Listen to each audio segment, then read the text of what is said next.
Salam alaikum, bonsoir, bonjour, bienvenue dans ce nouveau podcast des Tashkila, le podcast. Aujourd'hui, un thème très très particulier, le thème de la CAN 96 en Afrique du Sud, qui à la base devait être organisé au Kenya, mais qui a renoncé à l'organisation et l'Afrique du Sud a récupéré l'organisation en Afrique du Sud sous un contexte assez particulier qu'on va aborder dans ce podcast. Avec moi, Hedi.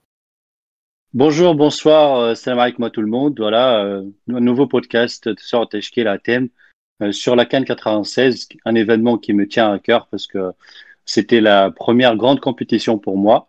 Donc, j'espère qu'on passera des bons moments ensemble. Merci. Avec moi, monsieur le Toulousain, monsieur Sofiane. Bonjour, bonsoir, tout dépend à l'heure à laquelle vous écoutez le podcast. Je vous remercie pour les retours sur le podcast avec Romain Molina et puis Exactement. Ça nous a fait chaud au cœur, ça nous fait énormément plaisir. Et aujourd'hui, on va parler d'une compétition, la CAN 96, où j'étais très très jeune, que je n'ai pas vécu.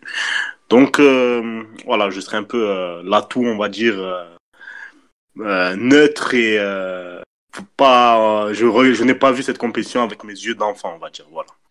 Et commence fort. Hein. Voilà, ça commence fort. En direct de Tunis, Walid. Bonsoir tout le monde ou bonjour. Très content de faire ce podcast CAN 96 qui a une place très particulière pour moi.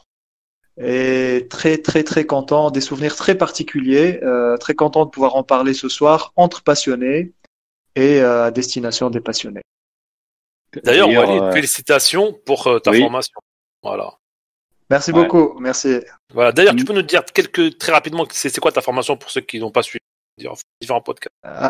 Alors, c'est une formation en PNL, programmation neurolinguistique, qui permet de faire du coaching dans le monde de l'entreprise, dans le monde du sport, etc.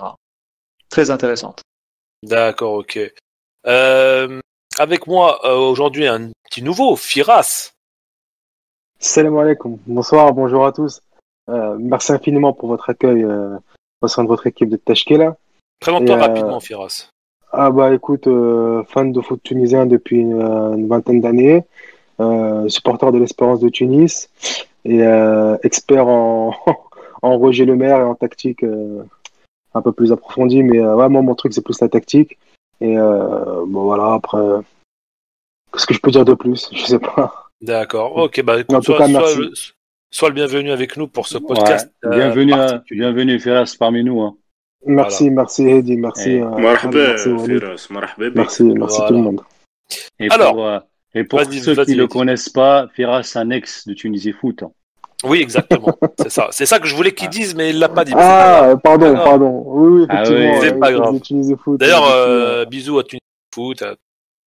Ouais. Qui gère cette page. Et tous les gens qui ont passé par Tunisie Foot. Enfin, exactement. Je parle des vieux Biscard, je parle pas de Sofiane.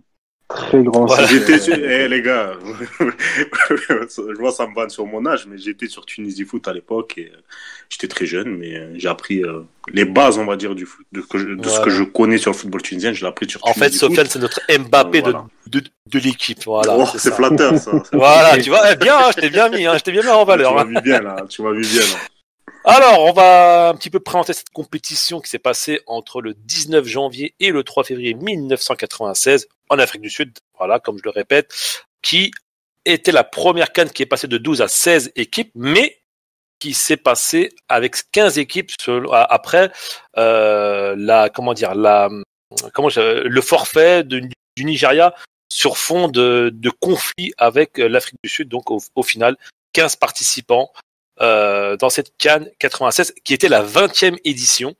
Je pense que j'ai à peu près globalisé un petit peu la chose.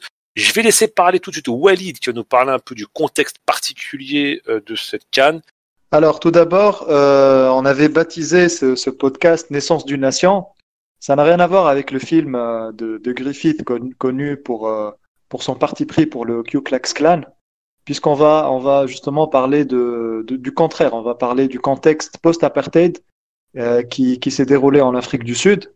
C'est-à-dire que le pays sortait de l'apartheid, Mandela venait d'être élu, il y a ce projet de réconciliation nationale qui a été cristallisé par la Coupe du Monde de rugby 1995 que l'Afrique du Sud avait remporté face à la Nouvelle-Zélande. Simplement, les All Blacks.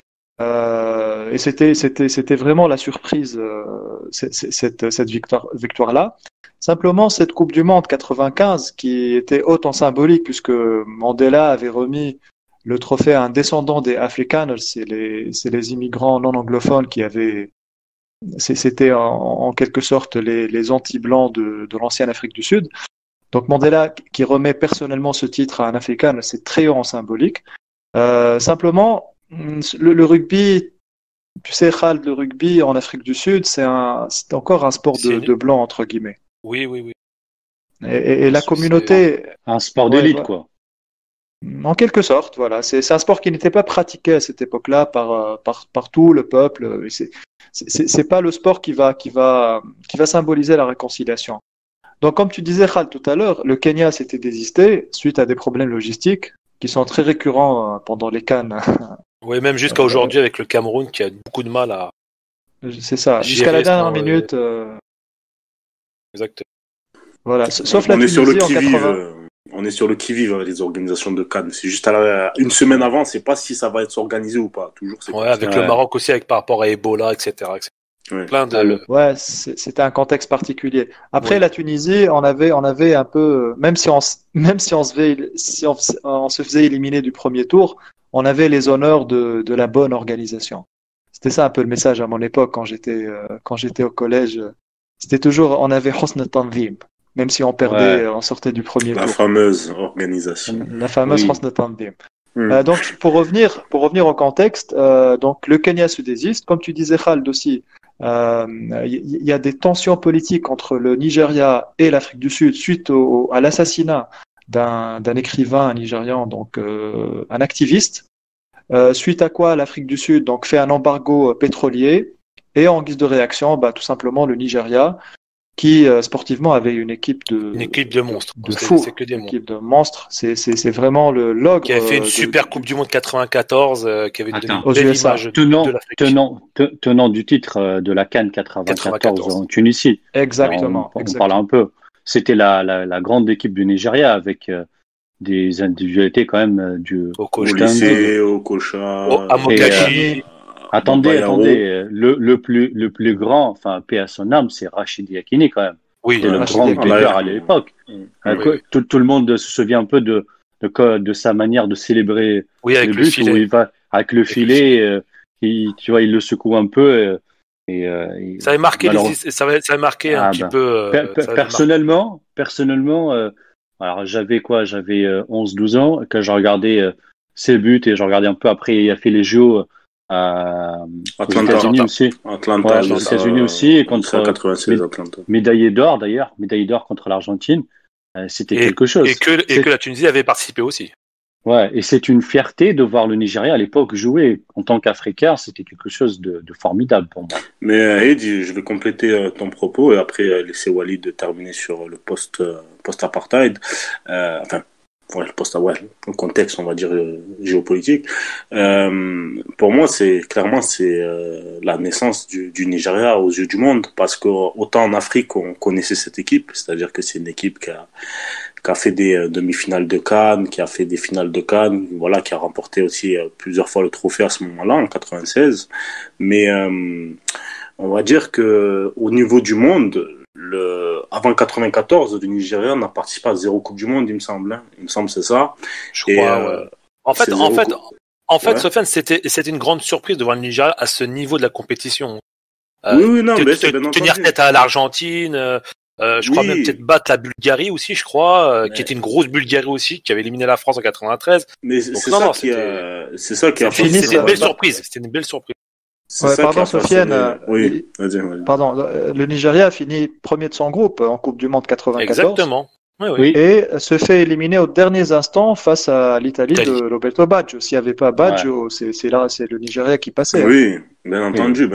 Mais ce que je dis, c'est que voilà, c'est ça, c'est qu'en fait, il y a clairement ça va façonner en fait le Nigeria de 94 jusqu'à aujourd'hui en fait. Ça, c'est-à-dire que le fait que justement qu'ils gagnent les JO en Coupe du Monde, ils sont pas ridicules à la CAN.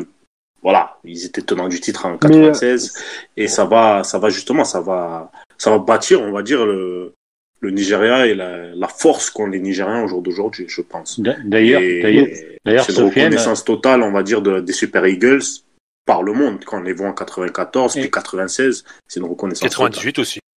Oui, avec le fameux match contre l'Espagne. Je me rappelle très bien de ce match. Après, la date charnière, c'est 94, quoi. C'est 94. D'ailleurs, je sais pas ce que vous pensez, mais est-ce que l'absence de Nigeria, finalement, n'a pas un peu faussé un peu la compétition? Alors justement, je sais pas. Moi, je pense que. Je sais pas. Ferras, il veut dire quelque chose peut-être. Non, Ferras, vas-y, pardon. Merci. Non, c'était juste pour dire que justement, pour en venir à ce constat-là, est-ce que le Nigeria, est-ce que l'absence du Nigeria, a faussé le résultat et donc par conséquent la victoire de l'Afrique du Sud en finale? Moi, je pense pas. Je pense que plus que l'Afrique du Sud a été favorisée par par l'engouement qu'il y a eu tout autour, il y a eu une dynamique très positive qui s'est installée au sein du groupe sud-africain. On avait l'impression que même s'ils ont gagné quelques matchs à l'arrache, on avait l'impression que de toute manière, ils étaient programmés pour remporter cette Coupe d'Afrique à la maison, avec tout ce que ça comporte comme symbole, avec la libération de Mandela, etc. Et je pense sincèrement que même si le Nigeria avait joué, il aurait vraiment fallu qu'il soit à un niveau stratosphérique. Pas que l'Afrique du Sud ait été à un niveau stratosphérique, mais je pense qu'il aurait fallu une équipe d'un niveau vraiment exceptionnellement fort pour pouvoir, retirer la coupe. Ils étaient déjà ils étaient quand même, ils faisaient partie des favoris. Mais c'était clairement les favoris. C'était clairement sur le papier et puis sur le terrain. Mais on oublie un peu aussi que l'Afrique du Sud, en fait, le Nigeria, ils ont eu une grosse génération qui est née un peu avant 94, qui a confirmé ça en 94 et qui aurait dû asseoir sa suprématie en 96 si éventuellement ils avaient participé. Par contre, on oublie de dire que l'Afrique du Sud, en 96, ils arrivent avec une génération aussi qui commence à monter et qui commence à pointer le bout de son nez. Et en fait, à titre personnel, ils étaient certes un peu plus. Ils n'ont pas volé leur victoire. Ils n'ont pas volé leur victoire. Et je pense que avec l'engouement populaire et toute la dynamique qui s'est installée en Afrique du Sud durant cette Coupe d'Afrique-là, je pense que même avec un Nigeria très fort, ou un Nigeria de l'époque, je pense que l'Afrique du Sud aurait gagné. Et puis de toute manière aussi, le foot, c'est ce qui fait aussi sa beauté et son universalité. C'est que de toute manière, on n'aurait jamais pu savoir ce qu'aurait fait, on ne saura jamais ce qu'aurait pu faire le Nigeria. Ils auraient peut-être chopé un boulard monstre en arrivant en tant que tenant du titre, des blessures, des faits de jeu. Après, c'est le foot, ça. Mais c'est vrai. Si on fait un parallèle, c'est un peu comme la Tunisie en 2004, quoi. C'était un peu l'Afrique du Sud, c'était absolument. Après la Tunisie, il y avait un travail en amont qui a été fait pendant plusieurs années avant. Donc bref, on a déjà fait le podcast 80, le podcast de 2004. Ouais. On vous invite à écouter si vous l'avez pas encore fait. Excellent d'ailleurs. Si tu permets, Khaled. Attendez les gars, je laisse Walid. Allez, Walid conclut frérot et après on passe à Casper Jacques. Exactement. Pour clore la parenthèse, moi je reviens juste sur ce qu'avait dit Firas. Il fait bien de le signaler. Il a dit que l'Afrique du Sud était programmée. Et en début de podcast, on parlait de programmation neurolinguistique. C'est-à-dire que quelque part cette idée, en partant en Afrique du Sud, on est d'accord, on le verra après. Khaled, on va dérouler le tournoi. Personne n'aurait rien parié sur la Tunisie en finale. Ça, on est d'accord. Après la 4-94 catastrophe. Exactement, c'est un effet de post-traumatisme, tout le monde est traumatisé, on part avec des Olympiques pour, je sais pas, il n'y avait pas cet objectif annoncé. Je pense que l'objectif, c'était au moins de sortir du premier tour. Je pense que c'était déjà au moins ça. C'était ça. Après, on va en parler un peu plus tard, les gars. On va parler un peu plus tard de tout ça. Voilà, un peu plus tard. Après, cette idée de le contexte fait que l'Afrique du Sud est programmée, Mandela, ça commence à s'installer petit à petit, jusqu'à ce que ça devienne quasiment une certitude que, bon, malheureusement, on peut rien faire, on peut pas gagner, même si on est en finale, il fallait que l'Afrique du Sud. Alors que, en voyant le tournoi, nos amis algériens le confirmeront. En quart de finale, l'Afrique du Sud fait un match très très très moyen et l'Algérie perd sur 2 erreurs défensives vraiment surréalistes. Il en a fallu de peu, comme disait Firas. Dans le foot, parfois il en faut de peu pour que tu passes et tu gagnes le tournoi. Et là, en l'occurrence, en quart de finale, l'Afrique du Sud était vraiment proche de quitter le tournoi. Mais après, on verra durant le tournoi. Donc, pour revenir à la parenthèse contexte, donc clairement, pour répondre à ta question, l'absence du Nigeria ouvre un boulevard pour les autres équipes qui se voient remporter le tournoi. Si je dis pas de bêtises, est-ce que c'était la première participation de l'Afrique du Sud à la CAN? Je crois que oui. Oui. Je crois que oui. C'est leur première participation, on est bien d'accord. C'est l'une des premières. C'est l'une des premières. Je crois que c'est la toute première. Bon, on laissera Sofiane. Ouais, après, on parlera après. Et sinon, juste pour juste un petit détail, voilà, qu'on a omis de préciser, c'est que après que le Nigeria a déclaré forfait, la CAF propose à la Guinée, donc Guinée-Conakry, oui, c'est vrai, de venir participer. Et la Guinée-Conakry, vu qu'ils proposent au dernier moment, la Guinée-Conakry refuse poliment. Et précise comme cause de ce refus le manque de préparation.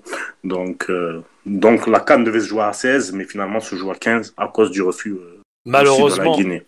Malheureusement, la Guinée n'a pas voulu faire comme le Danemark en 88 qui gagne l'Euro avec malgré un manque de préparation. C'était en 92, non? 92, pardon. 88, n'importe quoi. 88, c'est Van Basten et les Oranges. Exactement, contre la 92, Russie. c'est Laudrup. Fameux but contre la Russie. Oui, pardon. 92. Merci, Firas. Il n'est pas en forme même aujourd'hui. Hein. Ouais, non, désolé, je me suis coupé de 4 ans de compétition.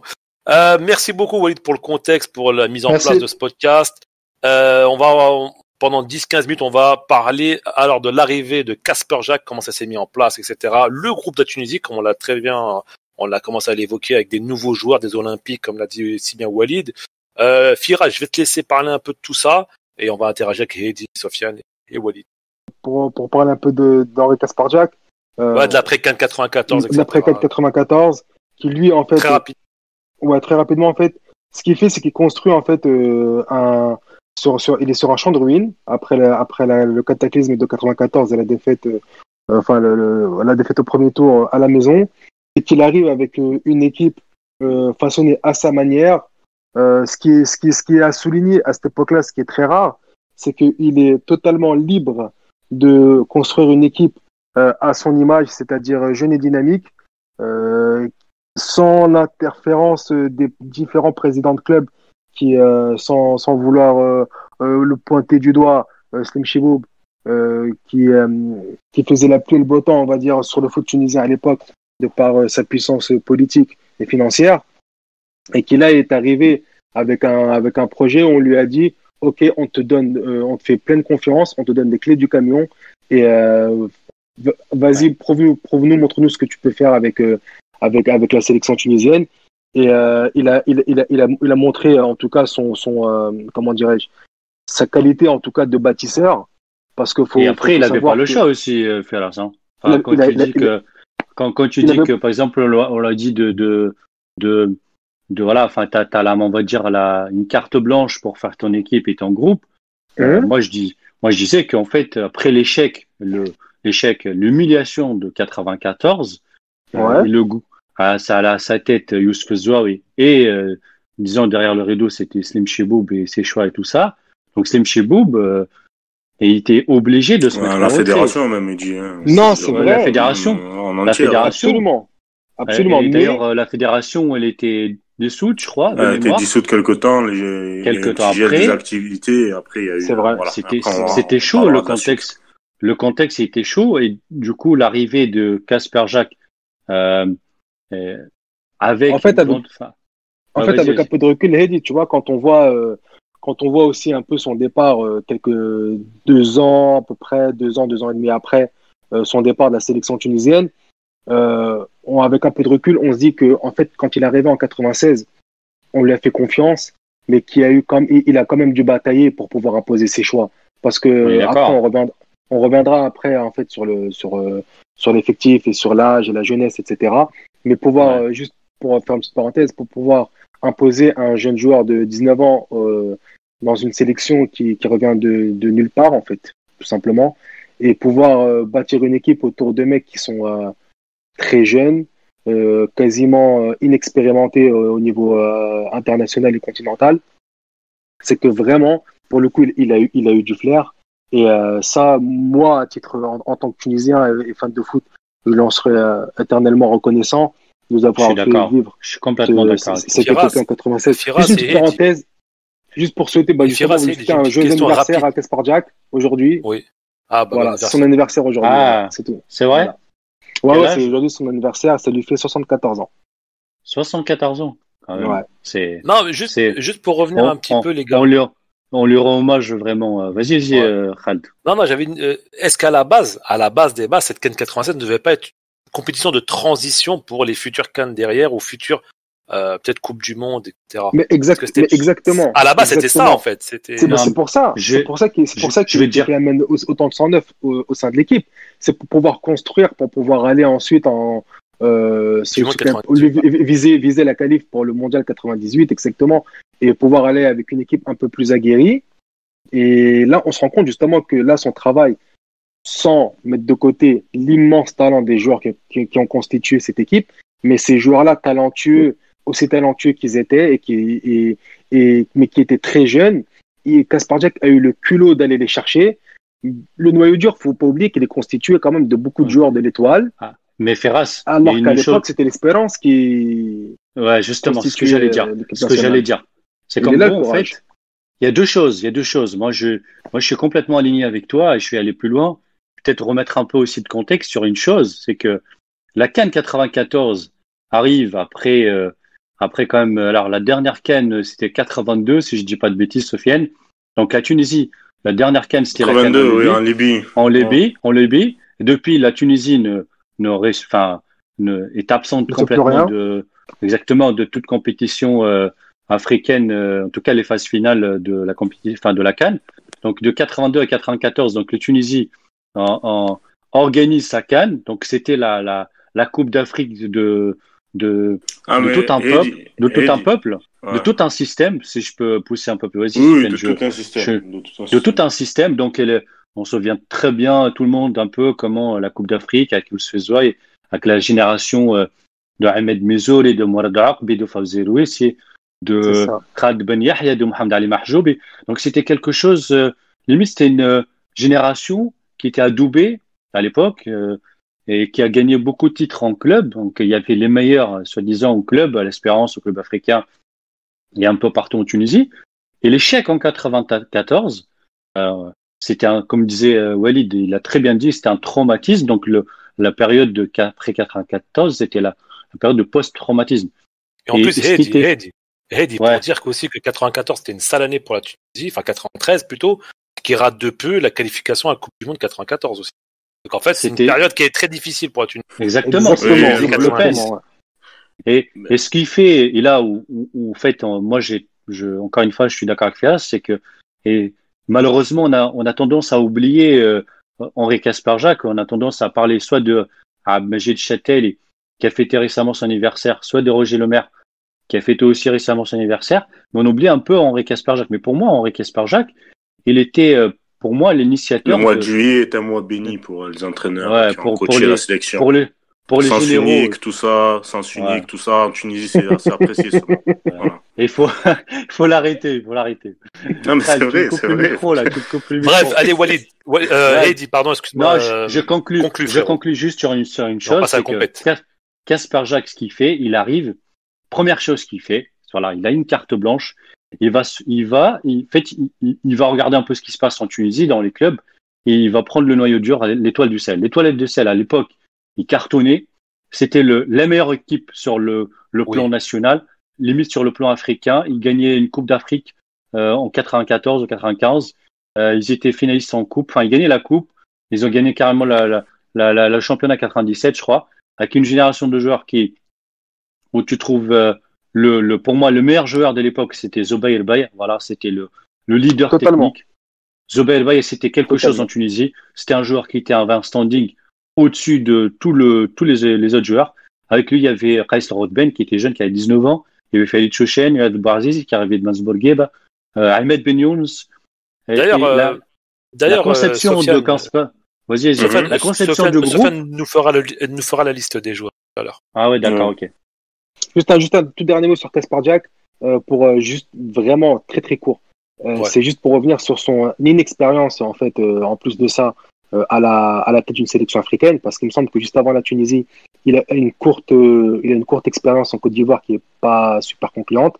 Donc il arrive vraiment en fait dans un contexte qu'il découvre et qui est pour lui tout nouveau en fait. Et là on découvre vraiment un entraîneur qui a vraiment c'est ce qui manque aujourd'hui à la tête de la sélection tunisienne. Voilà, on va pas revenir sur tous ceux qui sont succédés sur les 10 dernières années, mais vraiment lui est arrivé avec une vision de ce qu'il voulait faire, avec un calendrier presque, un calendrier Ouais. en se disant avec des étapes et des checkpoints en fait. Et c'est là avec un cahier des charges, et- quoi. Hein. Avec un c'est cahier des ça. charges. exactement. Et C'est pour moi, exactement ça pour qui moi, nous manque quand tu- aujourd'hui. Et tu verras, Firas, parce que là, Sofiane, il va lister les joueurs qu'il a pris Les avec lui dans sélectionnés. son. Ouais. C'est ça. Et en fait, tu vois la patte de Henri Casper-Jacques. On va tout comprendre, en fait, à partir du moment où on voit la liste, et Ouais. tu vas Exactement. tout comprendre. Et Exactement. c'est là où tu vas Bah, les Moi, d'ailleurs, les amis, Bah, vas-y, Sofiane, vas-y. moi, Fais la les liste, amis, s'il te plaît. ouais, je vais faire la liste, mais 2 minutes. Je vais revenir sur le contexte rapidement. Vas-y, Sur la CAN 80, alors. sur la CAN 94, non, mais parce qu'il faut quand même recontextualiser le truc, parce que sinon, faut bien expliquer pourquoi c'est un exploit 96 par rapport à 94. Donc, ce qui se passe, c'est que, voilà, comme l'a dit Eddie, donc on a participé à une seule CAN. En fait, entre 78 et 96, et 94, on a participé à une C'est seule CAN. notre 7e CAN, Voilà. la CAN 80. On a participé à une seule CAN, donc entre 78 et 94, qui est la CAN 1982. Et en fait, si vous voulez, il y a une sorte de creux, en fait, générationnel vis-à-vis de l'équipe, la glorieuse équipe de 78 et voilà, tous les joueurs. Et, en fait, ce lien-là entre l'équipe de 78 et c'est justement cette équipe-là des années 90. Et il y a un creux vraiment parce que les joueurs sont considérés comme des stars en Tunisie durant les années 80. Et très peu quittent le pays et n'arrivent pas à s'imposer, on va dire, sur la scène continentale. Et on va dire que l'arrivée de 94, c'est un peu là aussi l'arrivée des clubs tunisiens, on va dire au top en Afrique, à gagner. C'est à ce moment-là, en fin des années 80, début des années C'est vrai, 90, c'est vrai. que les clubs tunisiens remportent justement des titres, font des finales de Champions League, de Coupe de la CAF, etc. Avec le CAB qui a ouvert la porte quand Oui, même en à la fin des 88, années 80 voilà, et en après les 88. clubs africains et Voilà, les c'est autres ça. clubs. Et puis là, en 87, il y avait la finale des vainqueurs de coupe, je crois, Gormaya Espérance aussi. Voilà, défaite de l'Espérance. Mais ce que je veux dire, c'est que voilà, c'est que justement, il y a eu ce creux générationnel-là dans la sélection, parce que les 10 ans des années 80, on a omis de le préciser, c'est les pires années de la sélection, parce qu'on a été médiocre à la CAN 82 en Libye, et les Libyens s'en souviennent très bien. Et la fameuse CAN de Kadhafi. Et donc ensuite, voilà, il y a eu cette organisation de CAN justement pour donner un second souffle. Ça a été un échec total. On a vu les 2 matchs, voilà, avec le but de Fernand Koulibaly pour le Mali. Et au final, après, il y a la CAN 96. Et il y a des choix forts qui sont pris par le ministère des Sports et même l'État tunisien de geler un peu la FTF et de nommer un ancien volleyeur du CSS, Raouf Najar, qui a des ambitions politiques à l'époque. Donc voilà, qui sera plus tard ambassadeur de la Tunisie en France. Ministre aussi. Ministre aussi, exactement. Voilà, un grand RCDiste convaincu, dirons-nous. Magnifique, Donc, Sofiane. Eh ben, écoute, vu que tu es sur ta lancée, je te laisse nous dire la liste des 22, je crois. C'est pas 23 à l'époque, c'était 22. C'est 22, exactement, c'est 22. Alors, pour les 3 portiers, les 3 gardiens, on a Chokri El Ouaher, donc qui joue à l'Espérance à l'époque. On a Boubacar Zetouni qui joue au club africain à l'époque, et on a Hatem Bjaoui, donc qui joue au CAB. Hassan. Hassan, excusez-moi. Hassan Bjaoui qui jouait au CAB à l'époque.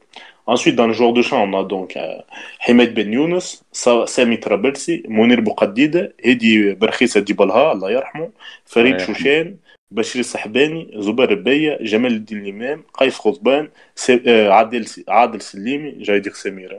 Lassad Lahnini, Riyad Bouazizi, Belhassan Aloui, Ahmed Trabalsi, Sofiane Fkhi, Mehdi Ben Slimane, Abdelkader Belhassan, Sabri Jaballah ou Khalid Badra. Sur la liste de 94, on n'a que 4 joueurs qui sont présents. C'est-à-dire que Choukri Bouazizi, Adel Slimi, Jamel Eldin Limam et le dernier, c'est Boukhadida, je crois. Boukhadida, voilà, ça c'est ça. Ouais. Boukhadida, Le moustachu. Exact. Mais à l'époque, c'était à la mode en Tunisie, ces grosses moustaches. C'était l'époque de l'Arba Alema. Oui, exactement. Non, mais Fera, je te dis rien, je te le dis. Donc, voilà. Non. J'allais chanter Nassine et Donia, mais non, c'est bon. Sofiane, fais-nous une petite analyse très rapide de cette liste par rapport à l'âge, à l'expérience, etc.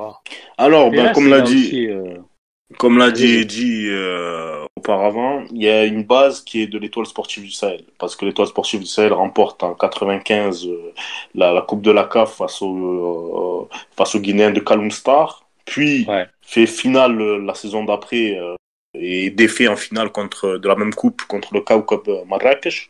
Et puis va gagner la Coupe d'Afrique des vainqueurs de coupe en 97 face au Fah de Rabat. Donc, c'était pas avec l'entraîneur brésilien là, Dos Santos à l'époque? Si, c'était avec lui. C'était lui, hein. C'était lui, exactement. Lui, hein. D'ailleurs, on a un article sur la Tashki là, sur les liens entre la Tunisie et le Brésil qu'on vous invite à voir. Et sur l'étoile du Sahel, qui est la génération 97, la génération c'est la génération, voilà, exactement, c'est ça, c'est Zoubar Beya, Khaïs Rodban, etc. Boukhadida, Chouchen. Voilà, Chouchen, Samir Rawen, ouais. Voilà. Dédicace à Gabe, il nous a mis à Gabe. Gabe, c'est Samir Rawen en plus. Ah oui. Et en fait, pour moi, cette génération-là d'étoiles, c'est la génération qui va révéler l'étoile dans l'Afrique, parce que l'étoile a eu des participations en Champions League dans les années 80. Un peu, voilà, sans succès. Mais là, à partir de là, voilà, enchaîner des titres africains chaque saison, ça permet, voilà, que le continent connaisse, en fait, cette équipe et à avoir la culture du déplacement, avoir cette expérience-là, fait que on va retrouver, on va dire, pas mal l'ossature de l'étoile dans la sélection, et ça sera très bénéfique pour Henrik Kasperzak qui lui-même jusqu'au jour d'aujourd'hui, quand il a repris la sélection plus tard aussi, s'est basé aussi un peu sur l'étoile et a gardé cette formation, on va dire, entre guillemets, comme dans les années 90, quoi. Voilà. Ok, très bien, Sofiane. On va parler un peu de la compétition maintenant. On va parler d'une grosse page maintenant. Je vous liste très rapidement la liste des nations qualifiées. On a l'Égypte, 15e participation, la Côte d'Ivoire, 12e participation, le Ghana, le Zaïre, l'Algérie, le Burkina Faso, le Cameroun, qui a sa 9e participation, la Zambie, la Tunisie, le Sierra Leone, le Gabon, le Mozambique, première participation pour l'Angola et pour le Libéria de George Weah. Comme on l'a dit, le Nigeria était forfait. Je donne très rapidement les groupes. Groupe A, Afrique du Sud, Angola, Cameroun, Égypte, très gros groupe pour le groupe A. Le groupe B, l'Algérie, Burkina Faso, Sierra Leone, Zambie. Groupe C qui ne comporte que 3 équipes, le Gabon, le Libéria et le Zaïre. Et le groupe D qui nous intéresse, la Côte d'Ivoire, le Ghana, le Mozambique et la Tunisie. Très rapidement, mon ami Walid, sur Younes Chetali, dis-nous quelques précisions. Oui, tout à l'heure, on parlait de l'entourage de l'équipe nationale dans le contexte politique. Il faut souligner quelque chose, c'est que la délégation qui part est accompagnée d'un grand connaisseur du sport tunisien, qui est, je pense, nommé directeur général au sport ou secrétaire général au sport, un poste un peu particulier.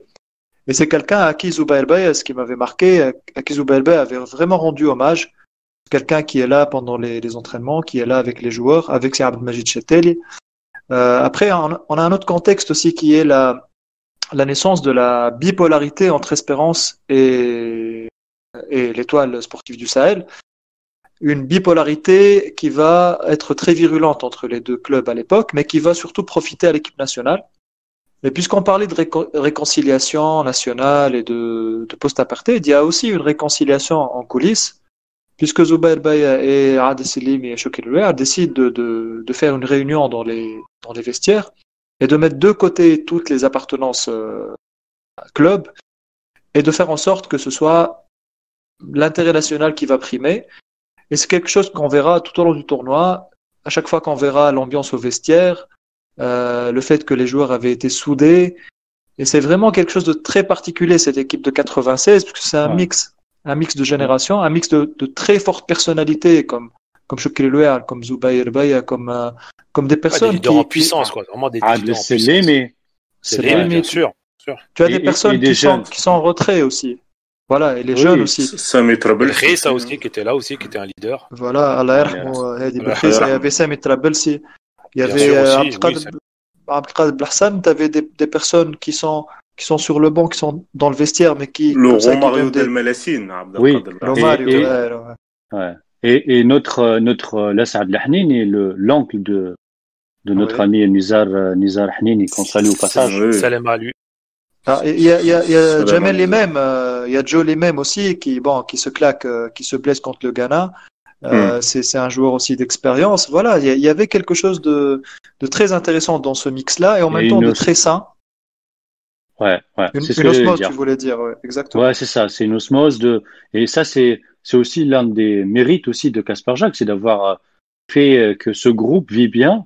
Et c'est pour ça que je pense qu'à un moment, on l'a vu aussi dans la manière avec laquelle l'équipe fête ses buts, voilà, enfin, moi, la fameuse chanson, Walid, c'est quoi, Manesh Marawahin, tout ça, là. C'était, ouais. En fait, ça en dit long un peu sur le groupe et l'état d'esprit du groupe. Et ça prouve qu'un entraîneur. La célébration avion, là, ça, avec Ahmed Benyoun, Soubair Baya et tout ça. Voilà, je crois. Tout le monde le sait, ça. Tout le monde. En fait, ce qu'a fait Kasper Jacques. Vas-y, Walid, je t'en prie. Pardon, désolé. Pour moi, Khaled, le moment charnière du tournoi, parce que on avait suivi le tournoi en famille, c'était le mois de Ramadan. Toutes les familles étaient devant leur poste de télé. C'était vraiment une ambiance magique. Et il y avait un moment où la Tunisie était dos au mur contre la Côte d'Ivoire et on n'était pas du tout favoris. Et là, c'était chaud. On a Ahmed Benyoun qui sort 2 buts magnifiques avec sa patte gauche. Malheureusement, il sort blessé après. Une super première mi-temps de la Tunisie. Ouais, excellente. Et après, c'est là que la pression, en fait, est tombée, que la pression a été relâchée. Et quand on avait vu à la télé les joueurs chanter Manesh Mraouhin, et après le tournoi, j'étais au collège, la chanson qu'on avait à l'époque, c'était Tunis el Moutalik, Marbahnesh le Mozambique, Nhezu le Coupe d'Afrique. Ça veut dire que le Tunisien, en Tunisie, c'est comme si on avait remporté le titre, en fait. Ouais, en fait, c'est un grand soulagement par rapport à 94. C'est un grand soulagement et tu dis que finalement, en fait, la CAN 94 était un accident, en fait. C'est que la Tunisie pouvait aller loin en 94, mais sauf que, voilà, ce jour-là contre le Mali, c'est un accident, voilà. Si je me permets. Ça arrive, hein. Ça arrive. Si je me permets. Permets-toi. L'accident, c'était 96, pas 94. Parce que si tu remets les choses dans leur contexte. Qu'est-ce que j'ai pas compris?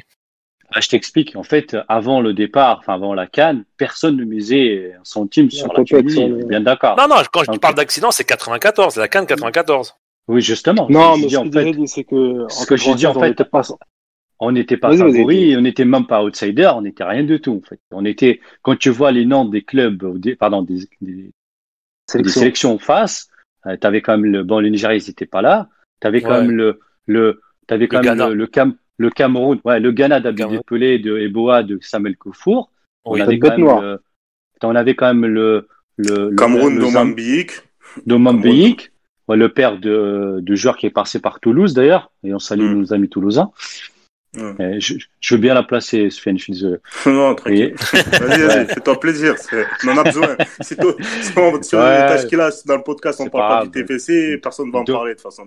C'est bon. Domino's Pizza, Ligue 2. BKT. Mais Ligue 2 BKT. Il faut être précis sur les termes. Merci beaucoup. Oui, ouais. Et donc, le Cameroun, il y avait Jérémy Njetap, il y avait Rigobert Sang, il y avait, Ombéik. il y avait, comment il s'appelle, qui est décédé là, Jean-Marc, non, Fouet. Non, Marc Marc Vivien Vivien Fouet. Fouet. Ouais, c'est ça, l'air, moi, ça, ouais, Mm. donc c'était quand même quelque chose. Sans Non, bien oublier sûr, bien sûr. la zombie de Kalusha Bolia, de Kenny Malitouli. Ah oui, Donc, Malitoli, oui. donc L'Italie. Non, arrivé mais en ça, finale. C'est ce que je veux dire, Khalid. En fait, je comprends ce que tu dis, mais pour moi, Ah, parce qu'en on- Tunisie, nous, on devait minimum aller au moins passer le premier tour. Après, le format Non, de mais la compétition Khaled, était. Khaled, Ah, mais tu dis ça. l'ambition de la Tunisie, c'était quand même sortir du premier tour en 94. Khaled, tu dis. Soyez tu dis d'accord ça. avec moi, je sais Non, pas, non, non? mais attends, Khaled, tu dis ça C'était 24 chaud, C'est ans un après. accident Ah, éliminé non, mais par Khaled, les premiers tours. Khaled, tu dis ça Surtout chez 24 toi, ans après. Ouais, non, mais attends, mais tu dis ça 24 ans après, on va dire après la CAN 96. Au départ, en tout cas, sur les 2 années entre 94 et 96, il y a un désamour de la sélection, déjà pour commencer. C'est un traumatisme Oui. pour les Tunisiens, ce qui s'est Oui, passé. oui, je sais. C'est un traumatisme, c'est la pire, je dis bien la pire, hein, Ouais. participation de la Tunisie de toute son histoire 94. Il faut pas Mais c'est minimiser pour ça ça, que je dis, les c'est un amis. accident. Ouais. C'est un accident. Sofiane, Écoutez, hein, oui. j'en veux toujours à Youssef Zouaï, personnellement. Enfin, je me Ouais. permets de le Mais dire, mais totalement. Moi, j'ai revu mais les moi, matchs, mais totalement. avec tout le Hey, respect hey, que moi j'ai pour après pour 2004, l'homme. j'en veux plus à personne. Après 2004, j'en veux Écoute, plus à personne, frère. Je te dis la vérité. franchement, non, mais 94, j'ai pleuré, j'ai chialé. Moi, c'est J'étais un 96 môme. après la finale, mais bon, ça, c'est. J'étais encore un môme et j'ai chialé parce que voilà, sortir Mais de la bon. manière, voilà. Enfin, peu Après, c'est importe. ça, c'est Mais bon, passons, c'est ce qui est pire. Ah, vas-y. Passons, on va passer au groupe D, les gars. Voilà, on va pas. De toute façon, 494, on va en faire un podcast. Ne vous inquiétez pas. On va en parler en long, en large et en travers. Les amis, il faut pas oublier aussi un nom qu'on a omis de citer. Bon, il y a eu l'Algérie de Beladir et aussi et de l'Aziz. Moussa Saïb. Tarek Laziz, Moussa Saïb, Tarek Laziz, Moussa Saïb et tout. Mais il faut pas qu'on oublie de citer un joueur qui est pour moi peut-être l'un des meilleurs joueurs là. Oui, avec le Libéria, mais malheureusement, ils n'ont rien fait. Non, mais Mister il est George. présent dans la compétition. Tu peux pas me dire il y a une compétition où il y a Georges Weah, tu peux pas me dire on va pas le citer quand même. Oui, mais malheureusement pour lui, voilà quoi. Tu parles du une Ballon grosse d'Or équipe. 96. Tu parles du Ballon d'Or Ouais. 96. Le meilleur. Oui, joueur non, de mais cette non, mais attends. Obligé de citer. Je suis désolé. Attends, Sofiane, tu peux pas me faire le procès à moi qui est parisien Non. sur mon amour avec Georges Weah. On est obligé de dire son nom dans Attends, ce podcast. C'est un tout, joueur il y a pas de problème. que j'ai aimé. Mais Bien bon, sûr. malheureusement, il passe un Mais- peu inaperçu dans cette. Mais Je crois qu'il on- marque 0 but en plus. Malheureusement, il passe complètement inaperçu. Mais- Bon, mais- après. mais- On est obligé de le Kral, citer quand même. C'était, disons que le Liberia avait Georges Weah, puis il était un peu faible aussi, donc c'était pas l'équipe Oui. favorite. D'ailleurs, c'est même de pas la lui qui marque. compétition. Pas lui Ouais. qui marque pour le Libéria. C'est Boué Et et donc- Sarr contre le Gabon. Bref. Et donc, pour revenir un peu à la compétition, donc la Tunisie commence son premier match contre la Mozambique. Donc ça démarre très mal. On se prend un but au bout de 5 minutes de jeu, je crois. 84e. Ouais, et là, il a Apport la Elisabeth. libération. Exactement. Et là, t'as le coup franc de Zubair Baye qui dépose la balle sur la tête de Hedi Belghissa avec sa. D'ailleurs, Hedi, Oui. Hedi. D'ailleurs, ce Oui. coup franc-là, en 2 temps, on va le revoir plusieurs fois dans la compète. Tu vois, quand il pousse le ballon et qu'on lui arrête le ballon. Faut travailler. et qu'il tire comme ça. Travailler Voilà. à l'entraînement. Voilà. Alors, je sais pas, hein, peut-être. Si, Parce que contre le Mozambique, il fait la même chose. Hein. Khaled, Travailler. je pense que si Zubair Baye écoutera ce podcast. Zambie, pardon. Contre la Zambie. Attends, je vais peut-être prendre un pari là. Si Zubair Baye écoute ce podcast, il nous mettra un commentaire sur cette manière de tirer les coups francs. Mais en tout cas, c'est très bien joué parce que ça déstabilise la défense adverse. Donc on voit un peu la course, le sprint que j'ai toujours là en tête de Hedi Belghissa au premier poteau, il croise se sa jette tête, complètement. Ouais, il se jette. plein lucarne et bim, le but, le 1 partout. Donc on fait un match nul contre la Mozambique, qui est censée être l'équipe la plus faible sur le papier du groupe. Qui est la plus Donc, que des mauvais souvenirs avec le Mozambique. là là, c'est oh fou là là. quand même, hein. Oh là là, ouais. Rien que d'y penser, là, on en reparlera peut-être. Passons au match contre le Ghana, les frères. Passons Oui, contre le Ghana. Bah, c'est pas plus réjouissant. Hein, Ouais, c'est clair. C'est clair. Mais, D'ailleurs, Ghana qui est aussi notre bête noire. D'ailleurs, le Mozambique commence à devenir un peu notre bête noire, les gars. Je sais pas, c'est des mauvais souvenirs à chaque fois qu'on parle de ce pays. Hein. ouais, c'est vrai. D'ailleurs, c'était donc le Ghana. Donc le Ghana, on perd de 1 de mémoire avec un Un but On du n'était jeune pas de Younes, mauvais. il me semble. Je crois qu'on n'était pas mauvais. On n'a sur pas le fait un coup, mauvais les gars. match. On n'a pas fait un mauvais. Mais- D'ailleurs, Chokri arrête un penalty de Pelé. Hein. Oui. C'est ça. Zabedi Pelé, ouais. C'était l'événement, le seul événement, on va dire, de ce match, parce que derrière, on joue pas mal, on était présent, mais au final, on perd contre une équipe ghanéenne qui était favorite aussi, qui était quand même un rouleau compresseur de la compétition, qui était Une grosse équipe, le Ghana. Ouais. une très très grosse Finaliste équipe 2 ans plus tôt à El Menza. ouais, contre le Nigeria. Exact. Et donc, elle Et avait tu avais, à la fin Heidi, juste pour confirmer ce que tu dis, pardon, sur le papier, Ouais, tu avais 18 professionnels côté Ghana et tu Oui. as 0 professionnel côté Tunisie. D'ailleurs, Donc ça, c'est juste pour... mais Tu depuis, sais jamais le dire lui-même, c'est tout. Walid. Il était encore- je crois qu'il été- rentre en Tunisie cette année, je crois. Tu es sûr? ouais. Il n'était pas Oui. fait le Tihad Jeddah à son moment? Ouais, il a pas- Bon, bref. Il a joué 5 minutes, donc ça va. On ne va pas le compter. Ouais, bon, après, voilà. Ok. Mais il y avait quand même une grosse équipe en face. Donc, on fait un match nul contre le Mozambique et on perd contre le Ghana. Donc, dernier match contre la Côte d'Ivoire. Donc, on n'a pas le choix. La finale du groupe. C'est ça. C'était une finale de groupe. Et c'était un match qui était attendu par tout le monde. Justement, moi, je me souviens très bien, comme disait Walid, on était en fait limite devant nos écrans, on regardait, j'étais tout petit là avec mes parents, avec mes amis. Le 25 Et, janvier 96. Et je crois, Walid, de mémoire, il faisait nuit, en fait, c'était tard. Le match, il jouait un peu Oui, tard. on la regardait nuit. les matchs le soir, oui. Après Le la soir. rupture du jeûne. C'est ça, ouais, c'était le soir. Et alors, au passage, si vous voulez regarder un peu peut-être les buts et tout ça, regardez avec les commentaires de Rida Al-Aoudi. Il y a Rida Al-Aoudi, Oui. le grand commentateur tunisien. Quand il commentait le but et le coup franc de Ahmed Ben Younes dans la surface, là, je le Très dis beau encore but, une fois, à la beau Van but. Basten, avec Ouais. sa patte gauche, c'était quelque chose de Oula. incroyable. C'était un On en sentiment parlera de Ben Younes libérateur. en fin de podcast. On parlera de Ben Younes qui a fait. Moi, j'ai toujours, voilà. Il était remplaçant en plus, super sub. Hein. Je laisse les mots, exactement. En fait, Ahmed Ben Younes, il fait partie. C'était un pour moi, troisième couteau, quoi. C'était le deuxième couteau. C'est le choix fort qui prouve que Henri Kasperjak, quand il a fait son groupe, il savait ce qu'il faisait. Donc, quand il prenait Ahmed Ben Younes, un jeune attaquant de 21-22 ans, qui était remplaçant par rapport à Mehdi Bessemen et Adel Slim, qui était un peu titulaire, mais Ahmed Ben Younes, il qualifie la Tunisie en quart de finale. Donc voilà, c'était le flair de Henri Kasperjak, c'était le flair de l'entraîneur qui a fait son groupe. Et c'est un groupe c'est un groupe de tournoi. C'était pas un groupe de match, c'était pas un groupe Non, le groupe est très bien construit. On est d'accord, Ouais. je pense qu'on est tous d'accord là, à travers ce podcast, tous les intervenants, on est d'accord que ce fait-là, que le groupe est très bien construit. Sofiane, Oui. Sofiane, est-ce qu'il y a vraiment un absent que Kasperjak n'a pas pris et que ça a fait polémique un peu en Tunisie, Walid par exemple? Est-ce qu'à l'époque, est-ce qu'il y a un joueur qui aurait dû être appelé mais qui n'a pas été appelé et qui a fait un petit peu la une des journaux à cette époque-là en 93, fin 93. Non, pas vraiment, pas vraiment. Hein. Khaled. En fait, les Tunisiens, il y avait comme un désamour. Comme Ruiz, c'est par exemple. Non? Non, mais en cas, fait, tous ceux qui étaient présents en 94, en fait, que ce soit. Parce que Ruiz, il revient après. Non, mais Oui, Ruiz, il il revient après mais...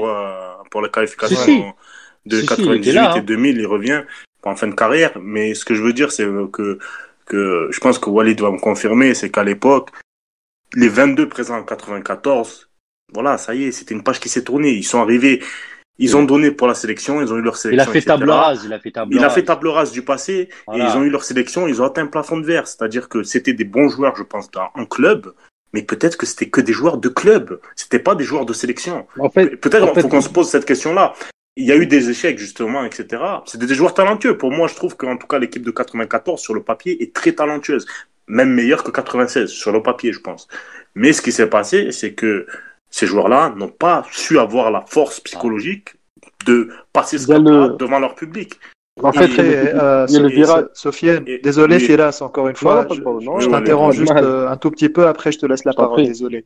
Le contexte aussi était marqué par beaucoup de tensions en interne. Oui. C'est pour ça que je dis la réconciliation avec le discours de Baya, de Arad Selim et Chokri. Et c'est fort, ça, Walid. Walid, que ce soit ces 3 joueurs-là qui le disent, c'est fort parce que ce sont des joueurs qui sont dans le moule, qui ont été formés dans leurs 3 clubs et ce sont des joueurs qui ont connu quasiment toutes les sélections jeunes. Donc ce sont des joueurs qui sont habitués à la FTF, au rassemblement de la FTF, etc. C'est fort, mais après les clans c'était un point de non-retour. C'était terrible, les clans en équipe nationale. Et ça se répercutait automatiquement sur les résultats. Et ça, tout le monde le savait. Et c'est la cause aussi de la, entre guillemets, ce que j'appelle la décennie noire, c'est-à-dire les années 80, toute proportion gardée. C'est ça la cause, parce que il y avait des clans, les clubistes, espérantistes, étoilistes, et après il y avait entre les étoilistes, les clans, t'as Ma'loul, Kontar, par exemple, etc., qu'on connaît tous. Et en 94, c'était dans le prolongement, en fait. C'était totalement dans le prolongement. Ouais, t'avais même des joueurs qui se parlaient pas entre espérantistes et étoilistes, ils se parlaient même pas. Et après, ça a fait que justement, ça s'est répercuté. Après, moi, je laisserai Filas parler du tournoi. Avant le départ de la Tunisie, encore une fois, personne ne s'attendait à quoi que ce soit. Il n'y avait pas la pression du résultat. C'était genre, prends les 22 que tu veux, et après, on sait qu'il n'y aura pas grand-chose. L'approche était intelligente de Kasper Jacques, et moi j'ai fait le parallèle avec l'Égypte. L'Égypte à l'époque, c'était l'Égypte de Lut Krol. Le technicien à l'époque qui entraînait l'Égypte avait des similitudes avec Kasper Jacques. Firas nous confirmera sur le plan tactique. C'est deux équipes qui jouent vers l'avant, qui ne ferment pas le jeu. Et il y avait aussi un peu d'analogie avec l'Algérie. Donc Tunisie, Algérie, Égypte. L'Égypte avait lancé les Olympiques tels que Hazm Imam qui ira jouer à l'Udinese et qui était à l'Udinese, non? Qui était, alors je sais pas, je crois qu'il y va après, je sais pas. Ouais, peut-être. Ouais. En tout cas, ce sera la future star de l'équipe. Comme la Tunisie, c'était quelque chose. Hein. Donc après, il y a pas mal d'analogies comme ça. L'Égypte remportera la CAN 98 là. Mais tu sais, Walid, l'Égypte c'était un groupe très étoffé. Hein. Il y avait les frères Ahmed Ibrahim Hassan, de mémoire. Il y avait Hani Ramzi qui jouait en Allemagne, au Werder Bremen. Il y avait Ahmed El Kess, le grand buteur. Un Sarostok, Hani Ramzi. C'était Yasser Radouane qui jouait à Sarostok. Et Hani Ramzi était au Werder Bremen et qui est passé au Kaiserslautern après. Kaiserslautern, ok. Ouais, et il y avait aussi Ahmed El Kess, le grand buteur de Zamalek. Ouais, il y avait Hadi Khashaba, il y avait quand même un Nader Saïd, il y avait Aissam El Hadri. L'Égypte, c'était des grands noms quand même. Hein. C'était quelque chose. Mejdi Abdelghani, je crois. Voilà, El Hadri, il vient en 88, il me semble. Il vient plus tard. Okay. Mais globalement, c'est un groupe. Ouais, c'est un gros effectif. Ouais. Ok, les gars. Allez. Quart de finale, Gabon-Tunisie à Durban, le 28 janvier 96, un partout. Makaya à 16e minute, 10 minutes Baya qui ouvre le score et égalisation de Makaya. Et une séance de but assez légendaire de notre Chokri national, d'ailleurs, qui marque le tir au but qui nous qualifie pour la demi-finale. Firas, c'est à toi. Si ça parle de Chokri Louer et de ses coups de génie, ses coups de folie. C'est ça. Et de toute façon, il y a qu'un pas entre le génie et la folie. Et si vraiment on parle de Chokri Louer, je peux que prendre la parole pour lui témoigner tout mon amour et toute mon admiration, toute l'admiration que j'ai pour ce grand gardien qui est pour moi le plus grand gardien de l'histoire du foot tunisien. Et alors, je vais pas entrer dans la. Je pense qu'on est tous à peu près d'accord là-dessus. Ouais, après, il y a la petite dualité entre Atoga et Chokri. Sofiane, je te coupe le micro. Non, mais après, c'est une dualité qui est légitime entre Chokri et Atoga, etc. Mais de toute manière, ça restera le grand débat de l'histoire du foot tunisien et personne pourra mettre tout le monde d'accord. Mais pour en venir plus précisément à Chokri, déjà, il faut savoir que c'est un des rescapés de la CAN précédente. C'est un des cadres de l'équipe. C'est comment ça s'appelle ? C'est vraiment un des mecs qui, même s'il est estampillé Espérance de Tunis et qu'on sait très bien, avec aujourd'hui un peu de recul, qu'il est, comment dirais-je, il est vraiment espérantiste à en devenir un peu même des fois maladroit dans ses propos, etc. C'est un des éléments de la sélection qui a fait beaucoup de bien à l'intégration des jeunes étoilistes qui ont constitué le noyau dur de cette équipe. Et c'est un des gardiens en termes c'est un match de en sa termes vie, de quoi. talent. C'est un peu. Pour moi, Mais vous savez, c'est contre l'Angleterre en 98. Oui, mais je Mais, parle en non, mais termes pour de moi- leadership, quoi. Leadership, en termes de scénario, etc. Vraiment choqué en termes de leadership. C'est une carrière vraiment où dès sa jeunesse, il impose en fait, il impose Et sa gouaille, sa folie, c'est ce que je dis toujours. Il a un grain il de va folie. verser une larme, là, Firas, les gars. Bah parce que j'aime beaucoup en fait, c'est un gardien qui moi qui suis fan des C'est une attaquants, déclaration d'amour, là. c'est une déclaration d'amour parce que Comme quand dirait, j'entendais jouer, il me donnait envie de jouer au comme cage, dirait quoi. le grand artiste congolais Kofi Olomide, ouvrez les 2 points, sortez les mouchoirs. Voilà. Ah ben là, sortez les mouchoirs là, parce que pour Choc, vraiment, on peut verser Tu une larme. m'étonnes. Hein. Parce que en fait, ce que j'aime beaucoup chez lui, en fait, et c'est les gardiens qui laissent pas, de toute manière, ils laisseront jamais personne indifférent. En France, il y a eu quelqu'un comme Pascal Olmeta qui sortait de ses C'est vrai, 16 c'est vrai. mètres, de ses Barthez 16 mètres aussi. pour dribbler les joueurs. Il y a eu Chez Barthez, Lavert, c'est vrai. Chez la Lavert, Verte, oui, bien qui sûr. mettait des coups francs, etc. Et Choc, Et Guita aussi, Guita. en Colombie. Ouais. Et Guita. Et Choc est de la trempe de ces hommes-là. Et si vous regardez bien, le point commun avec tous ces hommes-là, c'est que c'est des gens qui ont toujours été fédérateurs au sein de leur groupe. C'est des gens vers qui c'était les relais toujours des Oh entraîneurs. là là là là. Oh là là, Firas. Je Oh là là. par rapport à. Dis-moi. Ah ben, fédérateur. Ben oui, fédérateur. Enfin, moi, encore une fois, moi je dis, j'ai beaucoup de respect pour le joueur, mais pour l'homme, Non, je parle en tant que. Oui, non, c'est pour ça que je parle en tant que footballeur au sein du groupe Chocolat. En 96, c'est un mec qui a fédéré l'équipe. Oui. Il fait partie des cadres de l'équipe, de ceux qui ont mis toute la, comment dirais-je, voilà, tout le clubisme, régionalisme de côté pour Oui, faire qu'un de toute façon, avec Walid tout le l'a monde. dit ça, un peu plus ça tôt. y a Voilà. pas de doute. C'est pour ça. Et, moi, Firas, moi, je vais juste surchoquer l'OR. Je vais juste te dire un truc, une phrase, c'est tout. Pour moi, c'est à ce moment-là que le public tunisien, les supporters de la sélection, je parle pas des clubs, je parle de la sélection. Ouais. A commencé, mis à part les espérantistes, bien sûr, qu'ils connaissaient très bien et qui l'aimaient beaucoup, mais c'est là que les autres, entre guillemets, supporters, découvre un peu le personnage. le match repère, le premier match repère. C'est ça. Ouais, c'est celui-là. C'est ça. Et il a dit C'est même son match fondateur. dans le documentaire justement qui était passé sur la télévision tunisienne à l'époque. Après ce match-là, il a dit pour aller loin dans un tournoi, pour aller loin dans un tournoi, il faut qu'un joueur ou deux prennent des responsabilités à chaque match. Et il a dit ce jour-là, c'est moi qui ai pris la responsabilité et la symbolique, tu vas la dire toi-même. Voilà. C'est le tir au but, le tir au but de la victoire en toute décontraction. Ouais. Il y va comme s'il allait chercher son pain. Il manquait juste la clope au bec. Il y a le ballon qui est posé. Il y va en toute décontraction et place le ballon petit filet. Je crois que c'est croisé, petit filet côté droit gardien. Je crois qu'il croise. Il lui manquait que la cristal, que le Christ lui manquait. C'est ça, non mais c'est incroyable parce que on déconseille le tabac. À la santé, le tabac, bien sûr. Voilà. Mais sortez un deuxième mouchoir pour Firas. Ah oui, non, mais pour Choc, il faudrait. Parce que c'est vraiment. Tu sais quoi et sur ce match-là, c'est le match de Chocolat. C'est comme.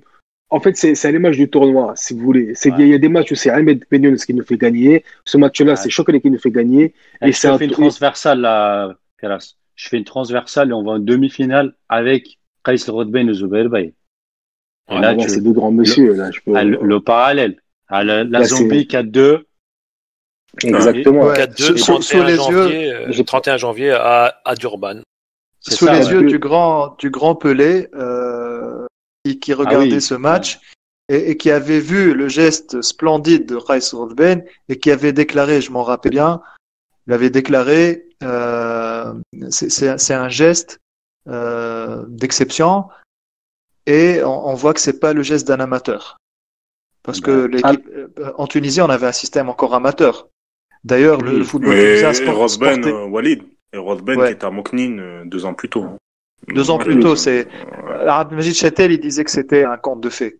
Il a dit vraiment cette expression-là. Il a dit c'est le conte de fées de Kais Rodben, puisqu'il y avait des connaisseurs. Il y avait des connaisseurs qui détectaient les jeunes et qui savaient comment les encadrer et comment poursuivre la post-formation. C'est-à-dire, il a fini sa formation, il accompagnait. Il est entouré, il est coaché. Walid, Oui. Je suis complètement d'accord avec toi. D'ailleurs, pour Kays Rodben, ceux qui le savent pas, même si aujourd'hui il fait partie un peu malheureusement des oubliettes de la sélection nationale parce qu'on le voit pas beaucoup sur les plateaux de télé. Oui, et discret. Mais ça c'est encore un gros. Ça mérite 3 podcasts, pas un seul.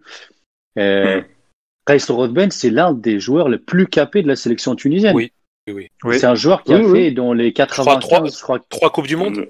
Il a fait 12 ans avec la sélection. C'est ça. Il joue le mondial. Il a fait 2 finales de Cannes, les amis. En Il a tout fait 2 cas, finales de Cannes, les amis. C'est pas donné à tout le monde. Hein. En 2006, en Allemagne, il est de l'aventure. Il est là. 2004, il est là. en 2002 au Japon, il est là. 2005, Coupe de Confédération. Et oui, gros background dans la sélection. Une petite parenthèse sur Rodben, c'est qu'en termes de professionnalisme et de longévité, on n'en a pas eu beaucoup en Tunisie, des comme ça. En Tunisie, on est plus loin. En termes de caractère aussi, c'était quelqu'un de discret, quelqu'un de bosseur, qu'on ne voit pas beaucoup sur les plateaux télé, pardon, et surtout qui était un joueur très respecté et très respectueux. Et ça, on le voyait bien. Exactement. Donc, Ballon d'or arabe 99. Aussi. C'est pas par hasard qu'il épouse la fille de Kasper Zak, hein, si mes informations sont bonnes. Ça, tu nous l'apprends, ça. Tu nous apprends des choses. Je crois qu'il est marié à la fille de Kasper Zak. En tout cas, sur le plan footballistique, on peut dire que c'est Kasper Zak, son père spirituel, c'est lui qui ouvre les portes de la sélection en 96, alors qu'il a à peine 19 ans. Aujourd'hui, c'est un peu devenu la norme d'avoir. C'est ça qui est fou, c'est qu'aujourd'hui, c'est un peu devenu normal d'avoir des jeunes de 18-19 ans qui jouent des phases finales de Coupe du Monde, etc. À l'époque, c'était un peu avant-gardiste d'avoir un jeune de 19 ans qui joue une phase finale de Coupe d'Afrique. Et en plus de ça, de voir qu'il soit aussi à l'aise au sein du groupe et sur le terrain et qu'il puisse mettre son talent au service de l'équipe comme ça à son âge, c'est juste incroyable. Ok, Firas, je te remercie. Moi, pour Zambie-Tunisie, c'est un match qui est assez particulier pour moi parce que je trouve que c'est le match le plus abouti qu'on a pu faire dans cette compétition. Et c'est un des matchs que j'aime beaucoup regarder parce que d'ailleurs, on marque beaucoup de buts, on maîtrise notre sujet et on maîtrise la meilleure attaque du tournoi, la Zambie, qui marquait énormément de buts avec Maliteli, Kalusha Boualia et la clique. Donc voilà mon résumé de ce match c'est vraiment un super souvenir ce Zambie. Je crois que Hedi avait apprécié le match puisque c'était un jour férié en Tunisie, n'est-ce pas, Hedi? Oui, j'en ai discuté avec Théo Lidonov. À l'époque, j'étais encore à l'école. Et c'était Zab à l'époque. Il décrète un jour férié en Tunisie. Donc, c'était déjà mon premier moment de gloire. Et en plus, avec la victoire et la manière, je me souviens très bien que, croyez-moi, j'ai dû faire 3 kilomètres à pied. J'ai rien compris, en fait. Je courais dans tous les sens. Mais pourquoi on comprenait rien, en fait. Parce qu'on fêtait la victoire et il courait partout avec son gaucho dans la bouche, comme ça, tiens. Et à l'époque, c'était quand même quelque chose d'exceptionnel. Personnellement, moi, 65, c'était notre deuxième finale, je crois, c'est ça? Deuxième finale? Oui, parce que moi, 65, ça me dit rien. Ça me dit rien. Je reste sur ma fin en 94, et là, d'un coup, tu joues une finale avec une génération de joueurs exceptionnels. Ouais. Moi, à l'époque, quand je regardais Zubair Baya, Riyad Bouaziz et Mehdi Ben Slimane, Mehdi Ben Slimane, c'était c'était comme un chien sur le terrain. Il se battait sur tous les ballons. Il lâchait rien. Très génial. La malice de Adel Selimi, l'Asad Lahnini, le soldat. Quand tu voyais Sami Trabelsi et Mounir Boukadi en défense avec leurs moustaches, les qui font peur là. Hein, c'est quelque chose quand même. Et le Romario de Malais. Ben Hassan. Hein, ouais. Écoute, Heidi, on va passer à la finale. Hein. Le 3 février 96, Johannesburg, 80 000 spectateurs. Doublé de Williams. Doublé de Williams, 73e et 75e. Finale perdue. Messieurs, Firas, je te laisse un peu parler un peu de cette finale, très rapidement. Ouais, c'est une finale qui est à pas oublier parce qu'on n'espérait même pas l'avoir. Donc c'est une finale qui nous permet de prendre. On a pris beaucoup d'expérience en jouant cette finale. On a aussi appris pas mal de choses sur l'état d'esprit des joueurs qui ont malgré tout sont arrivés un peu en dilettante, mais une fois sur le terrain qui ont beaucoup donné quand même. Et on s'est confronté à un mur. En tout cas, nous, on leur en voudra jamais de cette. On leur voudra jamais parce qu'on n'espérait même pas, même dans les rêves les plus fonds, on n'espérait même pas la jouer. Ouais. Et par contre, vraiment, c'est le début d'une décennie pour le foot tunisien, c'est cette finale-là. Et c'est ça, moi, qui me marque le plus, parce que on arrive à jouer cette finale qui était inespérée et inimaginable, malgré le fait qu'on avait un groupe très talentueux, mais comme l'a dit Walid, c'est un groupe qui est amateur. On n'était pas mauvais en finale, Ferras. On était justement, c'est ça. C'est pour ça, on n'est pas mauvais, mais on était un peu naïf. On était un peu naïf. On a joué 12 à 12 contre 11 aussi, avec le public et tout. C'est ça, avec le public et la pression, parce que, sincèrement, j'en connais pas beaucoup dans cette équipe-là qui ont joué devant 80 000 personnes. Surtout avec Mandela, Pelé, et toute la clique dans les loges, etc. C'est là on avait le monde entier rêvé sur ce match-là. On n'avait pas juste l'Afrique du Sud et la Tunisie ou même le continent africain. Là, cette finale-là, c'est quand même un événement historique. D'ailleurs, Firas, tu parles bien de dire que le monde entier aura cette finale parce que plusieurs Tunisiens sont partis en Europe, comme Ben Slimane, comme Selim en France. C'est pour ça. Donc ça a donné une belle lumière à notre football et à certains joueurs. Et c'est pour ça que je dis que cette finale-là, bien que ce soit une défaite, on a construit là-dessus une décennie très glorieuse pour le foot tunisien sur le plan des participations aux mondiaux et avec cette victoire en 2004. Mais c'est aussi une porte ouverte vers l'Europe pour pas mal de joueurs jeunes et moins jeunes qui sont exportés très vite grâce à cette finale-là. Et sincèrement, on ne pourra jamais leur en vouloir d'avoir perdu cette finale. On n'espérait même pas, quoi. Au début de la compétition, avec des joueurs, c'est des minots, c'est des amateurs, encore une fois. C'est très important de le rappeler. Williams qui marque en finale, il me semble qu'ils jouent déjà. Eux, ils ont déjà des joueurs qui sont je crois qu'il est au Brésil. Sur le Brésil. Voilà. Donc il y avait Massinga, il y avait Marquis, Mochou, Radébé, qui joue à Leeds. Radébé, John Mochou, Mark Fish, etc. Donc c'est Williams qui a joué à Chine et à Corinthians. Faut pas l'oublier. On arrive, on joue une finale face à une équipe qui est constituée de professionnels.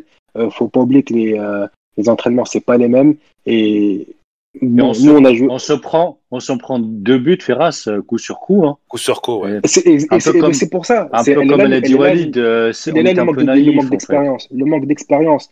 Pourtant, le joueur tunisien a du vice. Il n'y a pas de problème. Mais là, le manque d'expérience lors de cette finale, il était criant, en fait.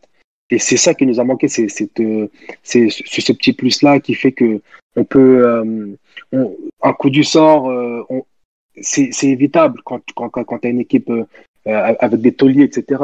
Nous, on est arrivé, à cette finale, on l'a joué un peu. Je ne veux pas dire comme des touristes, c'est faux, parce qu'on n'était pas des touristes, on était là pour jouer une finale. Mais face à 80 000 personnes. C'était le maximum, frère. On a donné le maximum, c'est tout. Voilà. C'est ça. Après, on a pris le virage. En fait, il y a ce contexte-là. Pardon, Firas. On a réussi. Je t'en prie, Walid. Ouais, je confirme ce que tu dis, je suis d'accord. Maintenant, à ce contexte-là, tu ajoutes quand même quelque part inconsciemment un auto-sabotage. Ça veut dire que pour les Tunisiens, on pouvait pas qu'il y avait Nelson Mandela parce qu'il y avait le post-apartheid. Et ça, inconsciemment, tu prépares ton inconscient, tu te prépares aussi à perdre. Parce que la Tunisie, il se passe quoi? On joue 3/4 du match, ça joue normal. Il y a un épisode discutable qui est l'agression de donc un joueur sud-africain qui avait déjà un carton jaune. Donc là, l'arbitre pouvait sortir le rouge, mais il l'a pas fait. Après, les 2 buts qu'on prend, si on analyse, c'est 2 erreurs défensives. Oui, donc, de marquage. C'est ça, on en parlait, Khaled, tu sais, avec les familles, avec les déclarations. Les joueurs, il y a des joueurs comme, je pense, c'était Chokri, qui disait, bon, il en rajoutait un peu, je pense, mais il disait, si on avait gagné, on serait pas rentré vivant. Et ça, si tu le dis 1 fois, 2 fois, 3 fois, ça devient une conviction. Ouais. Et sachant que la Tunisie, c'est vrai, on est des minots, mais c'est une légende, C'est une légende. Ça devient un mythe, parce que dans les faits, en fait, la Tunisie, elle est présente diplomatiquement, Donc, tu avais le ministre des Sports, tu avais aussi les ministres Zina Abdelbari à l'époque, tu avais le tortionnaire, la Khalel. T'avais une délégation. Au nom de la liberté d'expression, on va laisser passer. Donc, ok, les gars. Et personnellement, moi, en tout cas, très vite, Sofiane. Sur cette finale, voilà, comme vous l'avez si bien résumé, voilà, on n'était pas dedans dès le départ. On prend 2 buts coup sur coup en fin de match, quoi, à la 75, 77e. Deuxième mi-temps. Deuxième mi-temps. Mais bon, le seul qui un peu se démenait, c'était Mehdi Ben Slimane. Après, tous les autres, ils étaient un peu amorphes. Sur la déclaration de Choukri, que Walid a cité, bon, ça démontre un peu aussi le manque de connaissance du reste du continent aussi, des Tunisiens, qui est présent au jour d'aujourd'hui encore dans le sport et en particulier dans le football. Voilà, on a manqué un peu de cette rage que certains autres pays ont, comme l'Égypte par exemple, qui elle, que ce soit quel que soit en Afrique, quel que soit le pays en Afrique, elle va pour gagner la compétition. Nous, on a manqué de cette expérience-là. Peut-être qu'on n'avait pas encore, on n'a pas eu cette culture de la gagne, qui nous manque toujours aujourd'hui, je trouve. Voilà. Après, on peut pas leur en vouloir parce qu'ils viennent de tellement loin que déjà arriver en finale et face aux pays organisateurs et dans un contexte post-apartheid avec Nelson Mandela qui perd son âme d'ailleurs. Et voilà, c'est ça. Donc au final, j'ai des petits regrets, mais je leur en veux pas, quoi. Ok. Juste un petit mot vite fait. Vas-y. Pour revenir sur les propos de Walid. Sur Walid qui retranscrit les propos de Choukri qui dit justement si on avait gagné on serait rentré dans des boîtes donc on serait mort, quoi. C'est exactement ça qui nous a manqué. Voilà. C'est-à-dire que si on avait des joueurs qui jouaient dans les grands clubs européens ou même dans des clubs européens où l'intimidation est partie intégrante de la préparation d'un match de foot, c'est-à-dire que si on avait des joueurs qui s'étaient déplacés en club à Naples, dans l'Europe de l'Est, en France, dans les coins chauds, et qu'ils avaient été victimes, entre guillemets, d'intimidation, ça fait partie du football. Quand on joue à l'extérieur, l'intimidation, les déclarations, les menaces, entre guillemets, ça fait partie du foot. C'est normal. Après, à la fin du match, on se serre la main, on se dit rendez-vous au match retour, et là, ça sera au tour de ceux qui ont été intimidés d'intimider l'adversaire. Si on avait des joueurs qui avaient connu ça, je suis convaincu qu'on aurait on aurait joué la finale de manière différente. Sauf qu'on a eu des joueurs qui ont été confrontés à ce genre de pratique pour la première fois, pour la plupart, et que forcément, ça joue sur le moral, ça joue sur le mental. Si on t'intimide avant match, je veux dire, jouer face à 80 000 personnes avec tout le contexte historique, politique, c'est une finale qui est extrêmement lourde de sens, historiquement parlant. Et si vous avez des organisateurs, des membres du staff ou même des hommes de main ou des sécu qui viennent et qui vous disent si vous gagnez le match, on vous tue, on le sait très bien que c'est impossible. Le monde entier a les yeux rivés sur cet événement. On ne va pas buter 23 joueurs comme ça parce qu'ils ont gagné un match. C'est impossible. Oui. Mais une fois qu'on vous a mis ça en tête et que vous n'avez pas l'expérience pour prendre pour encaisser ce genre d'intimidation, ce genre de fait, forcément, ça joue indirectement sur votre manière de jouer. C'est tout ce que je voulais dire. Firas, t'as bien résumé. T'as bien résumé. Moi, je trouve qu'il faut le dire, ces choses-là, et toi, tu les as bien dites, là. Donc, t'as raison. Ok, Sofiane. On va conclure sur ce podcast. Voilà, on est déjà arrivé à la fin de ce podcast qui reste un bon souvenir pour cette CAN 96, en espérant que ça vous a plu. J'ai laissé 1 minute à chacun, pas une de plus, et on conclut là-dessus. Heidi, tu commences. Moi, pour conclure, je vais saluer pour moi le début d'une génération dorée qui a fait les JO aux États-Unis en 96, qui a fait la Coupe du Monde en 98, qui a fait une Super CAN en 98. Donc en Tunisie, c'est vrai qu'on a la génération 2004, mais on a aussi la génération 96, qui était un groupe magnifique avec des joueurs comme Mehdi Ben Slimane, comme Qais Rodben, comme Zoubair Baye, comme Adel Selimi. Je veux aussi dire que en Tunisie, on a aussi malheureusement, on n'a pas cette culture de de gratitude et de remerciement pour cette génération qui a beaucoup donné au football tunisien. Aujourd'hui, des joueurs comme Mehdi Ben Slimane, comme, je sais pas moi, Bachir Sahbeni. Bachir Sahbeni, comme Lasad Lahnini, Kais Rodben, on n'entend pas beaucoup parler d'eux, alors que c'est des joueurs qui ont beaucoup donné à la sélection. Et moi, ici, voilà, de ma petite place ici, je veux bien que la fédération et les dirigeants tunisiens, ils remercient, ils parlent un peu de ces joueurs, qu'ils leur rendent un peu hommage. Voilà, c'est la moindre des choses. Et moi, je veux rendre hommage à cette génération de 96 et à tous ces joueurs. Moi, je leur dis merci. C'était quelque chose d'exceptionnel. Pour moi, le petit supporter tunisien que je suis, et ils m'ont fait vivre mes meilleurs moments. En tout cas, j'avais 11 ans, je crois, à l'époque, du football tunisien. Et j'espère j'espère que tous les autres là qui vont écouter le podcast actuel, ils vont aimer cet hommage à la génération 96. Voilà. Ok, Sofiane. Alors, pour moi, déjà, je dédie cette émission à la mémoire de Nelson Madiba Mandela et Heidi Belkis Dibala, paix à leur âme deux. Je tiens juste à préciser, pour moi, en tout cas, il y a un joueur que j'ai bien kiffé en voyant les résumés, etc. C'est Mehdi Ben, pour la simple bonne raison que, voilà, je trouve que c'était un joueur qui a une courte carrière, qui a fini à 29 ans au club africain. Ok, mais il aurait mérité un peu plus de reconnaissance. Au jour d'aujourd'hui, j'ai appris qu'il vivait en France. Et peut-être que si un jour il écoute son podcast, j'aimerais juste lui dire que comme que tous les joueurs de cette liste, les 22, médiatisés ou pas, vous avez marqué l'histoire de la sélection et on pense à vous et on vous oubliera pas. Et à Etachkila, on fait des articles qui évoquent vos exploits et on fait des podcasts aussi qui parlent de vos exploits. Donc, c'est pour un gros big up à eux. Voilà.